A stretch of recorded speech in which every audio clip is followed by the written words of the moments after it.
Hello students, हम start करते हैं आज का topic that is thermodynamics. Okay, तो इसके लिए देखते हैं, स्टार्ट करते हैं। First of all, definition of thermodynamics. Thermodynamics की डेफिनेशन क्या है? तो देखिए, थर्मोडायनेमिक्स एक्चुअल में क्या है? ये फिजिक्स की एक ब्रांच है which deals with the relationships between heat and other form of energy. First of all, heat भी एक क्या होती है? एनर्जी की ही फॉर्म होती है। हमें क्या पढ़ना है? एनर्जी के एक फॉर्म से दूसरे फॉर्म में रिलेशनशिप्स पढ़ने हैं कि कैसे हीट एनर्जी है वो एक फॉर्म से दूसरे फॉर्म में चेंजेस हो जाती है और उनसे क्या रिलेशनशिप्स हैं। देखिए यहाँ पे फिगर में भी, यहाँ पे कंटेनर में गैस फिल्ड है, उसमें जब मैंने हीट को सप्लाई किया है तो वहाँ पे हीट को सप्लाई करने पे टेम्परेचर चेंज हो रहा है, वॉल्यूम चेंज हो रहा है, यहाँ पे प्रेशर को क्या लिया है? कॉन्स्टेंट लिया है। तो यहाँ पे हम थर्मोडायनेमिक्स में एक्चुअल में यही पढ़ेंगे कि किस तरीके से हीट को सप्लाई करने से या जब कोई सिस्टम हीट रिलीज़ करता है तो किसी भी सिस्टम में क्या चेंजेस आते हैं, उसके पैरामीटर्स में क्या चेंजेस आते हैं, वो हमें थर्मोडायनेमिक्स में पढ़ना है। ओके, तो देखिए नेक्स्ट।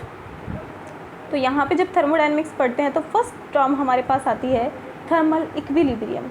कब हम किसी सिस्टम को कहेंगे कि वो थर्मल इक्विलिब्रियम में है? तो देखिए, a thermodynamical system is said to be in thermal equilibrium when macroscopic variable. जब हम किसी सिस्टम की स्टडी करते हैं तो उसमें मैक्रोस्कोपिक वेरिएबल जैसे क्या हो जाएंगे? उसका pressure, volume, temperature, mass, composition, उसकी क्वांटिटी कितनी है, characterize the system do not change with time. मतलब जब किसी सिस्टम में प्रेशर, वॉल्यूम, टेम्परेचर ऐसी क्वांटिटीज़ हैं, अगर उनमें चेंजेस होना बंद हो जाता है, वो टाइम के साथ साथ चेंज नहीं होती है, तो हम क्या कहेंगे? वो सिस्टम किस में है? थर्मोडायनेमिकल इक्विलिब्रियम में है।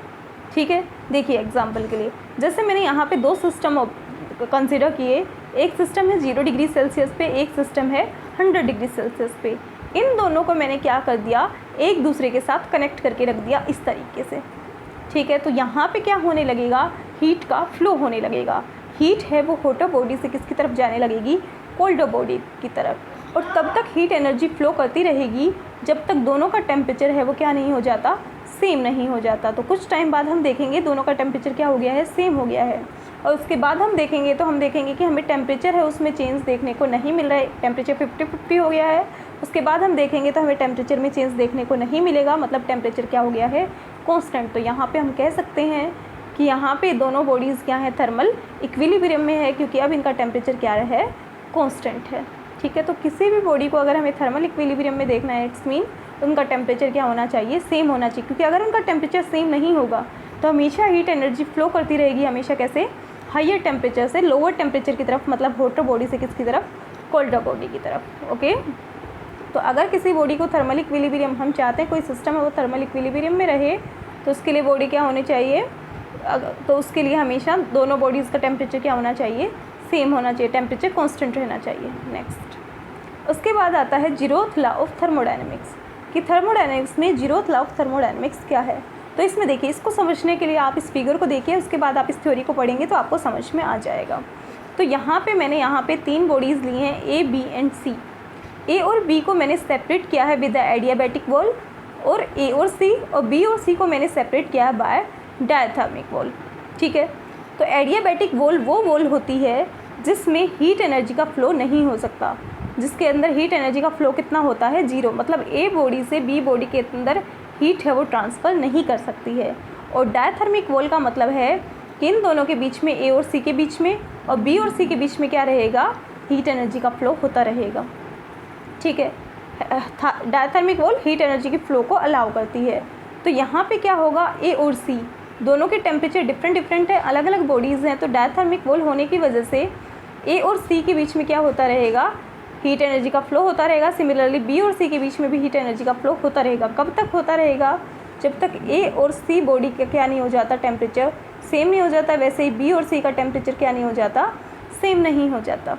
ठीक है, अब देखिए, ए और सी का टेम्परेचर सेम हो, बी और सी का टेम्परेचर सेम हो, तो इसका मतलब सी तो दोनों में है, ए का सी के साथ टेम्परेचर मैच करता है, बी का सी के साथ टेम्परेचर मैच करता है। इसका मतलब ए और बी का भी टेम्परेचर क्या होगा? सेम होगा। इसका मतलब क्या है? ए और सी थर्मल इक्विलिब्रियम में है, बी और सी थर्मल इक्विलिब्रियम में है, तो ए और बी भी क्या होंगे? थर्मल इक्विलिब्रियम में होंगे। फर्स्ट फिगर हमारे पास ये बताता है। और सेकंड फिगर में क्या बताया जा रहा है? ए और बी डायथर्मिक वॉल के साथ कनेक्टेड है, तो इन दोनों में हीट एनर्जी का फ्लो होता रहेगा।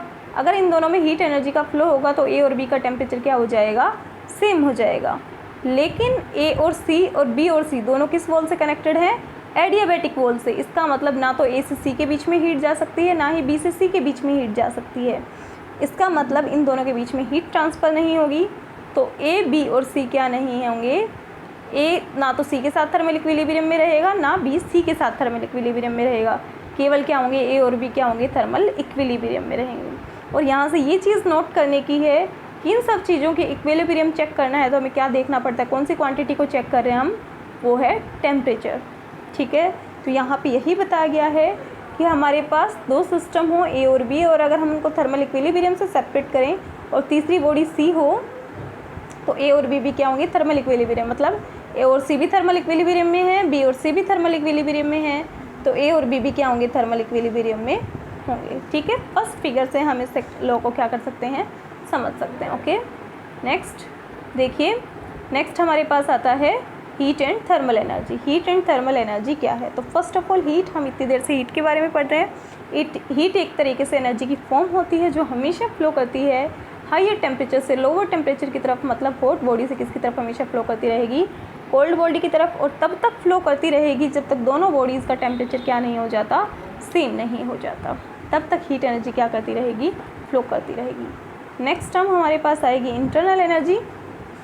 किसी भी सिस्टम की इंटरनल एनर्जी क्या होती है?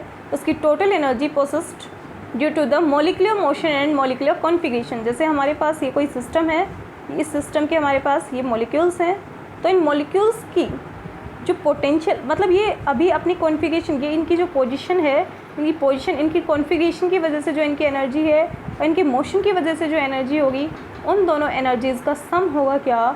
Internal energy. तो इनकी कॉन्फ़िगरेशन की वजह से जो एनर्जी होती है वो इनकी होती है पोटेंशियल एनर्जी, और इनके मोशन की वजह से जो एनर्जी होगी वो होगी काइनेटिक एनर्जी। तो इनकी मॉलिक्यूल्स की पोटेंशियल और काइनेटिक एनर्जी का जो सम होगा उसको हम कहेंगे internal energy. So that's why internal energy is the total energy due to molecular motion and molecular configuration. तो इसको जब हम डिनोट करेंगे तो इसको हम डिनोट करते हैं कैपिटल यू से।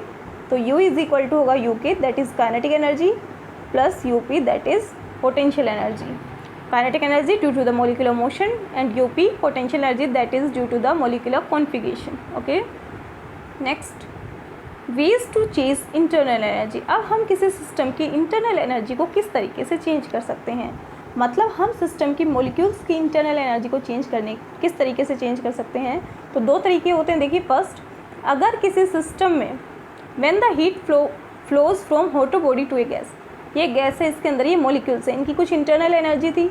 अब हमने क्या किया? इसको हीट सप्लाई देना स्टार्ट कर दिया। तो जैसे ही हम हीट सप्लाई देंगे तो एक तरीके से हम क्या दे रहे हैं? एनर्जी दे रहे हैं।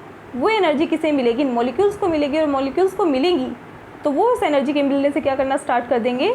अपनी जगह पे वाइब्रेट करना स्टार्ट कर देंगे, मूव करना स्टार्ट कर देंगे। और ये मूव करना स्टार्ट करेंगे तो इनकी एनर्जी क्या होगी? इनकी एनर्जी में क्या आएगा? चेंज आएगा।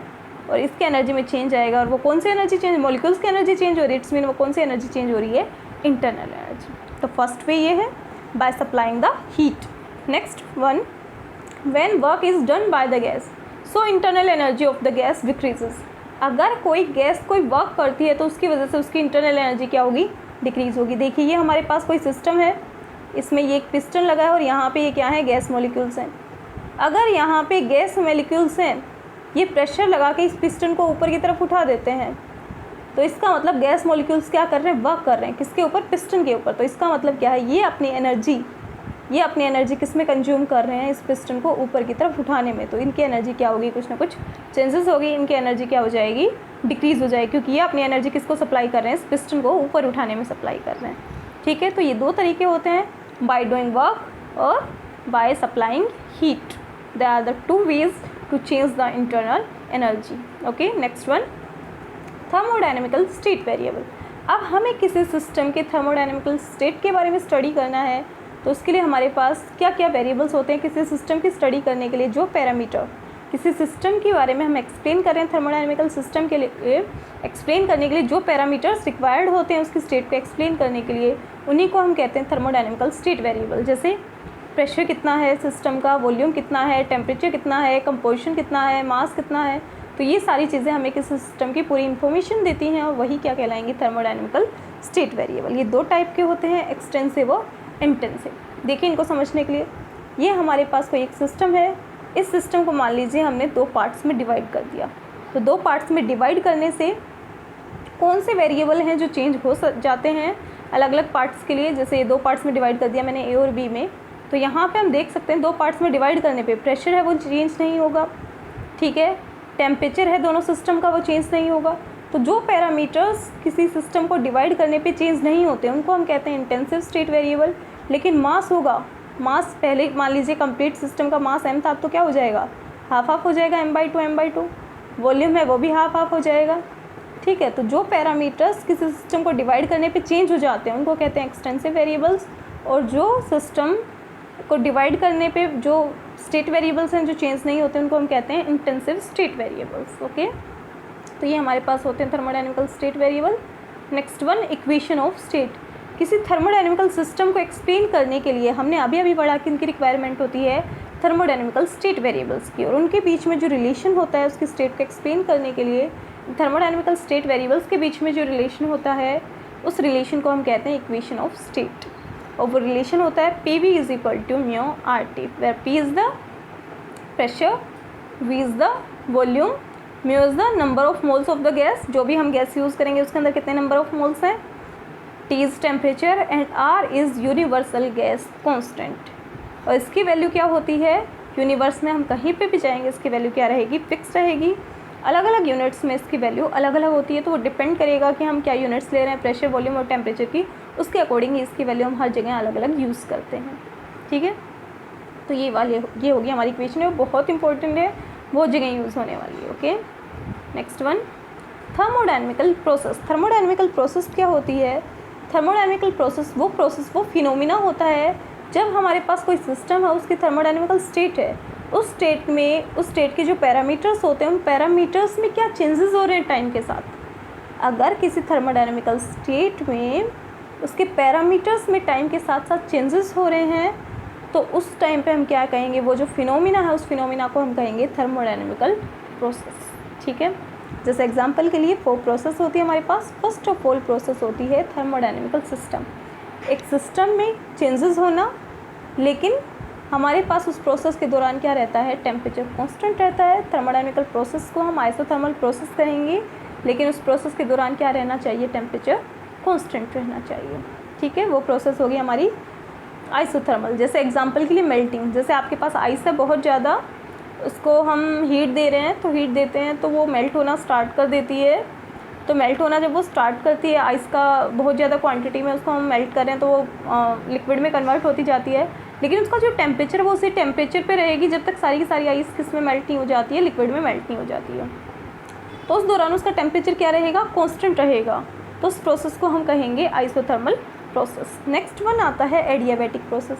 एडियाबैटिक प्रोसेस वो प्रोसेस होगी जिसमें हीट का फ्लो ना हो, मतलब जिसमें हीट एनर्जी क्या हो, कांस्टेंट। जैसे ये सिस्टम है, इसको मैं पूरी तरीके से इंसुलेटेड कर दूँ, ठीक है, यहाँ पे ये लगा दूँ, ये पिस्टन है, इसके अंदर कोई गैस फिल कर दूँ। अब यहाँ पे इस पिस्टन को नीचे की तरफ मूव करवाऊँ, तो यहाँ नीचे की तरफ मूव करवाएंगे तो यहाँ पे मॉलिक्यूल्स एक दूसरे के पास आ जाएंगे। पास आने की वजह से हीट, इसमें जो भी हीट एनर्जी का चेंजेस होना था वो हीट इससे बाहर नहीं निकल पाए, क्योंकि मैंने इसको क्या ले लिया, इंसुलेटेड ले लिया। तो ये प्रोसेस क्या हो जाएगी, एडियाबैटिक। तो कंप्रेशन को हम कह सकते हैं when all the walls are insulated, then that process is adiabatic.